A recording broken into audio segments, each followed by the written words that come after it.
1582, Pisa, Europe, Italy. Galileo Galilei discovered the pendulum when he observed the swinging of the chandeliers in the Cathedral of Pisa. Galileo studied the characteristics of the pendulum and made the following observation.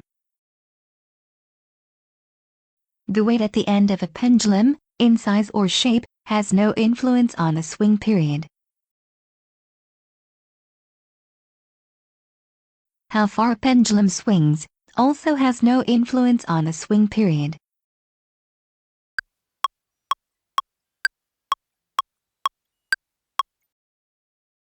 But the length of the string has an influence on the swing period.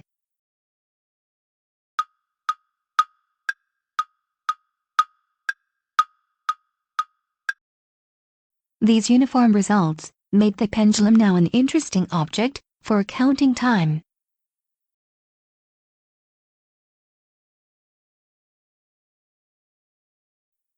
One of the first report of a pendulum being used as a time or pulse measuring device can be found in 1602. The Pulsilogium, an instrument to measure the speed and slowness of the pulse, invented by Santorio. With the help of a screw, it was possible to determine the length of the string.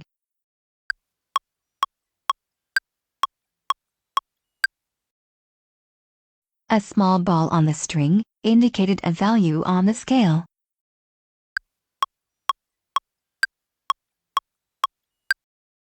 The pendulum was synchronized with the pulse speed.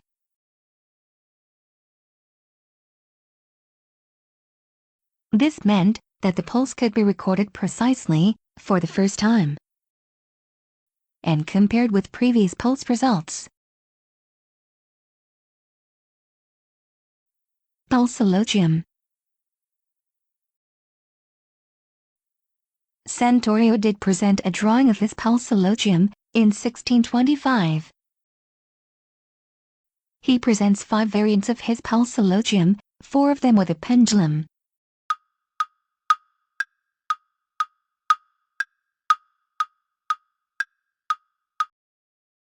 Mersenne also studied the pendulum. Discovered that the pendulum is not entirely isochronous. Mersenne researched the seconds pendulum. The length of a pendulum when it swings from side to side in 1 second. Mersenne makes several suggestions on how the pendulum could be used. Sundials, solar and lunar eclipses, pulse or musical tempo.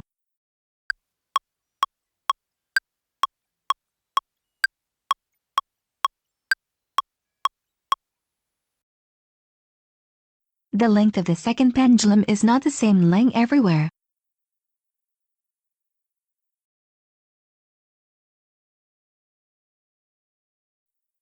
Galileo also continued his experiments with the pendulum.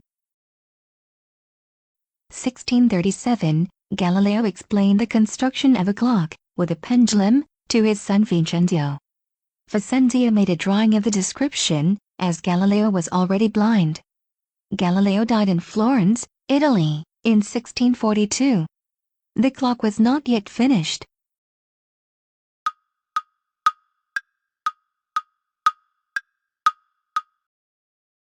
It was not until 1649 that Vincenzo began to build his father's clock.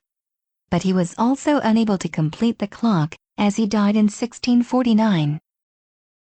Galileo tried to transfer the accuracy of the pendulum swings on a clockwork with gears. In the process, he mentally created the first pendulum clock, recorded and partly built by his son. The first complete functional pendulum clock, invented by Christian Huygens and built by Salomon Koster in 1657. With a verge escapement. By using a second pendulum, 1/2 of the verge escapement was released with each swing. This increased the accuracy of the clocks enormously.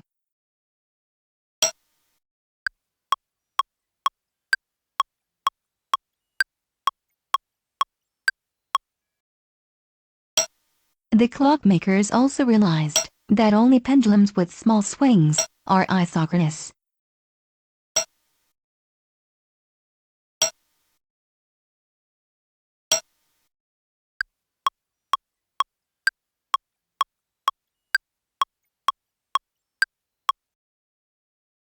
(1676) Thomas Mace.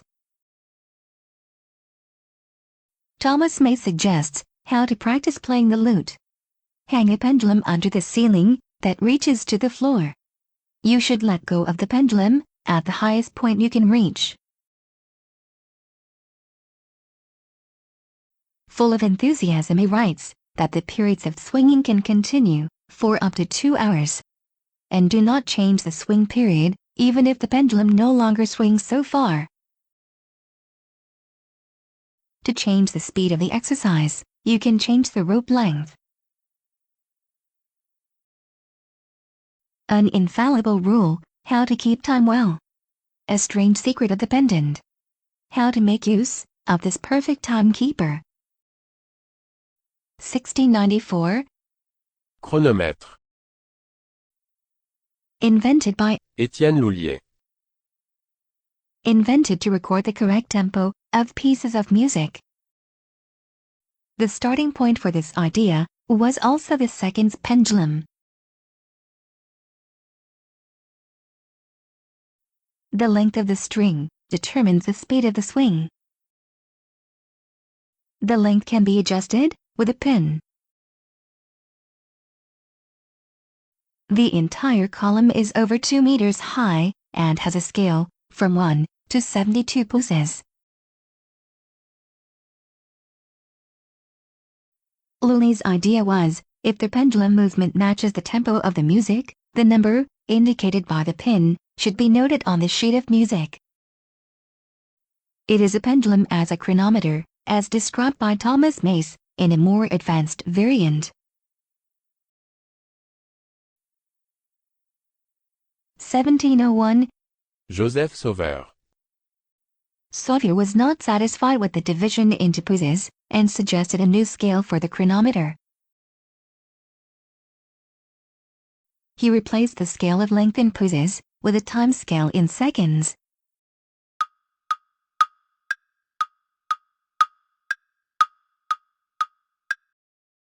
The chronometer was produced in very small numbers and was too large to establish itself as a standard chronometer for music.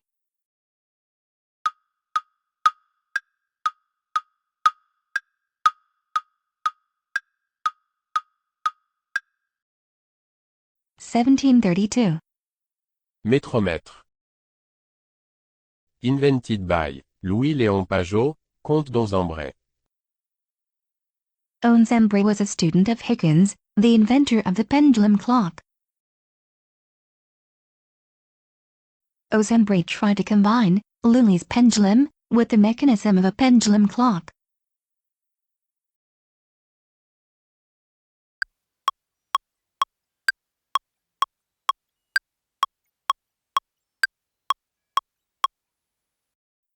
The length of the pendulum could be changed with the help of a carriage on a scale from 30 to 68. The pendulum length works in the opposite direction to the vertical movement of the carriage. In addition to the visual display of the swing, there was also a ticking sound that could be heard with every swing.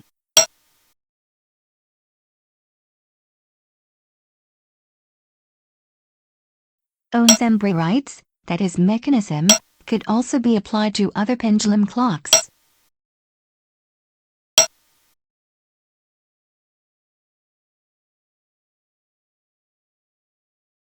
His machine was also too big and too complex to establish itself as a standard chronometer for music.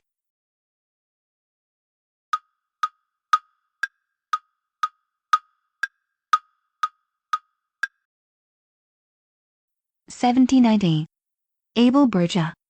musical chronometer. It is almost the same as those of Loulié's chronometer from 1694. Scale approximately 1.2 meters.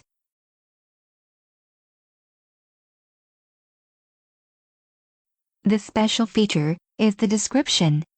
There are 3 vertical scales. The first measures in Fuss, the second measures in Zoll, the third measures in Linien. The triangle on the back is used to determine the exact position of the sphere in the line scale. Burgess suggests you note the total number of lines when you have found the right tempo. The constant number 1,641,600 is divided by this number. This result is then squared.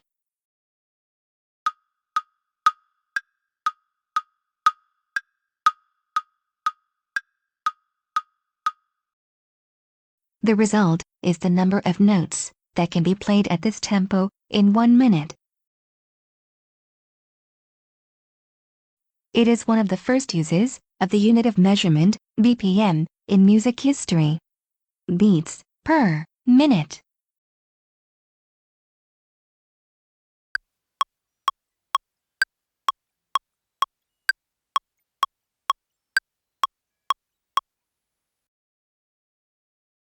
Advantage of a pendulum chronometer: all you need is a string.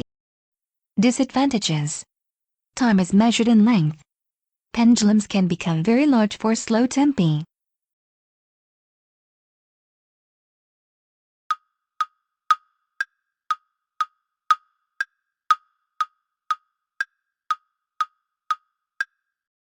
(1793) William Pridgin, watchmaker from York. Chronometer. Taking in bell sounds. Found at Fairfax House, in York.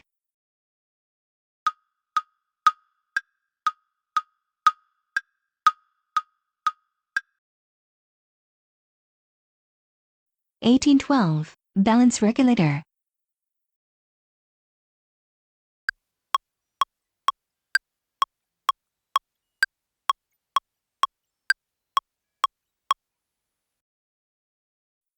(1813) Allgemeine Musikalische Zeitung. Reported that a new musical chronometer was developed in Vienna. Mr. Mälzel, court mechanic, has invented a chronometer. Already successfully tested by Salieri, Beethoven and Huygens. The text is a brief partial description of a chronometer. It is written that the manufacturer does not wish to publish all technical details. Like the inventors before him, Mälzel recommends noting the displayed number on the music sheet. Mälzel's chronometer should be available soon in Vienna, London, Paris, Milan, Berlin and Petersburg at the cheapest price. 1814. Chronometer by Winkel.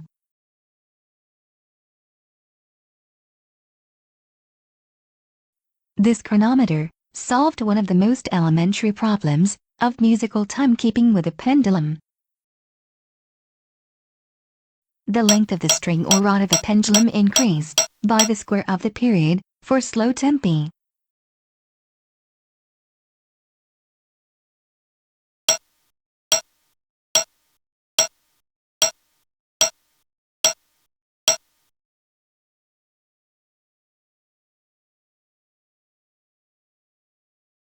Winkel solved this problem with a second weight.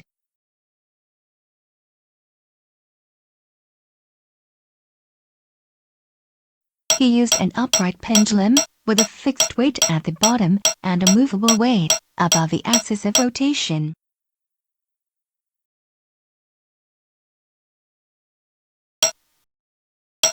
According to Winkel, he invented the chronometer in 1814. The numbers on the upright rod represent the parts of a minute. The commission was positive and confirmed a stable construction and a precise indication of beats per minute.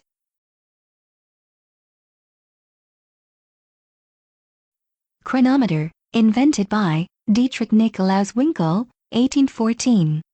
Driven by a spring and a watch escapement mechanism.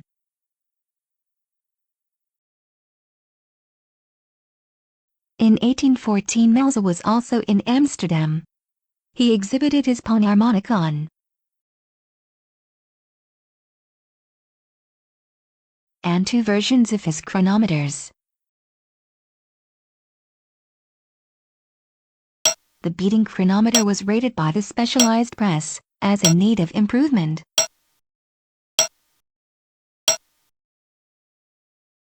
Mälzel met Winkel in Amsterdam. Winkel showed him his chronometer. Mälzel tried to buy his chronometer, which Winkel refused.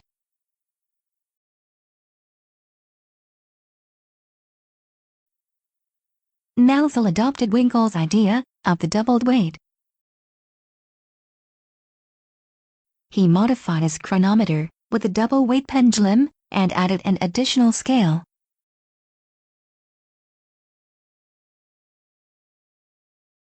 He then added a spring drive with a clock escapement and registered a patent for it in Paris and London in December 1815. He called it Metronome, or musical timekeeper.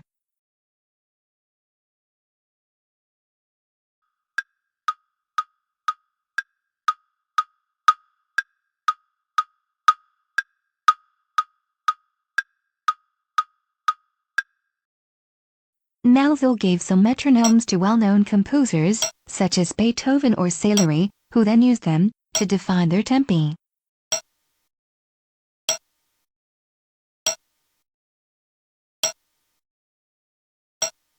The metronome fulfilled all the requirements of the time.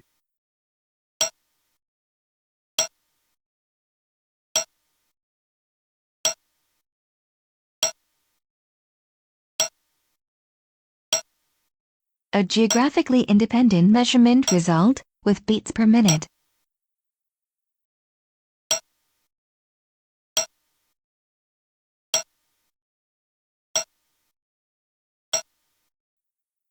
Cheap to purchase.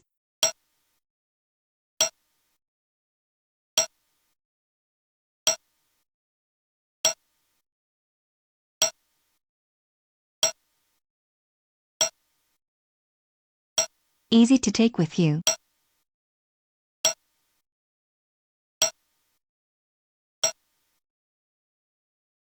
Around 1818, Winkel realized that Mälzel had copied his idea. This was followed by a legal dispute. Winkel states that the invention of the metronome belongs to him and not to Mr. Mälzel.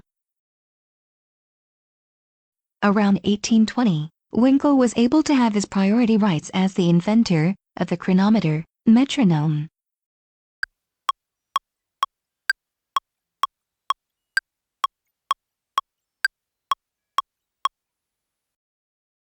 Since then, Winkel has been regarded as the actual inventor of the metronome, technically, and Mälzel as the inventor of the name, metronome.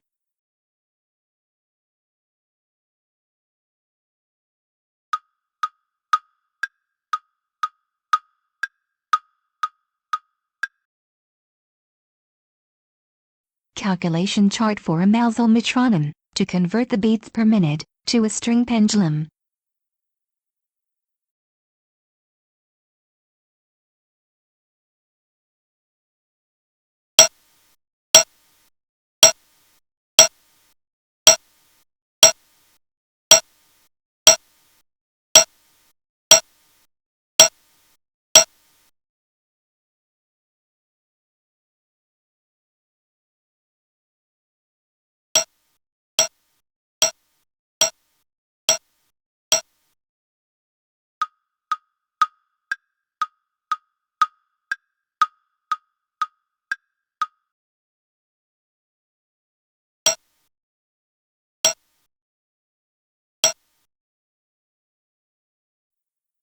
until the introduction of the Mälzel Metronome, and the unit BPM, as the standard for musical time measurement. The pendulum, breath, or one's own pulse were used to indicate the tempo of music.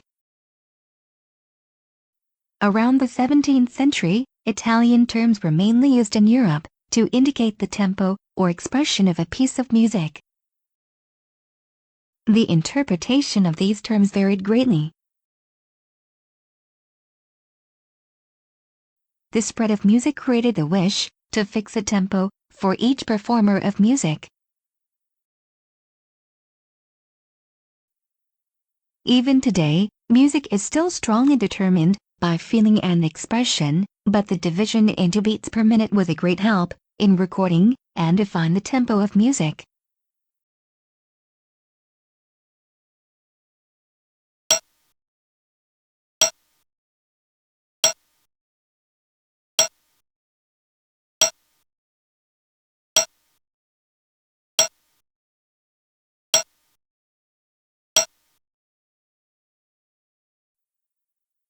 Musical chronometers that were created after the invention of the metronome.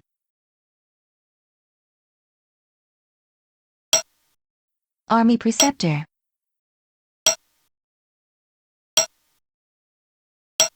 To define the marching speed of troops.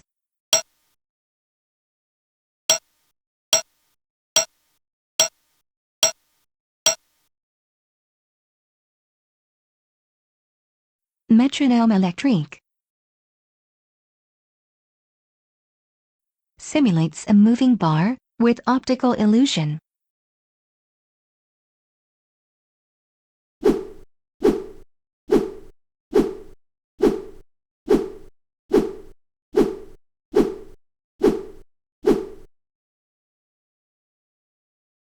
An optimized pendulum metronome.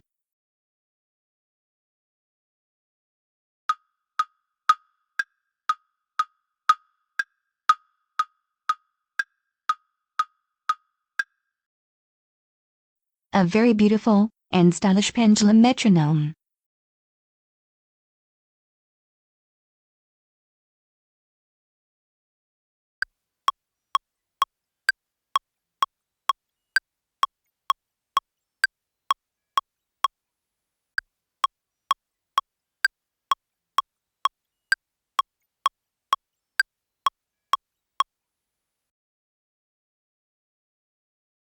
The interrupter. The interrupter was used in electrotherapy.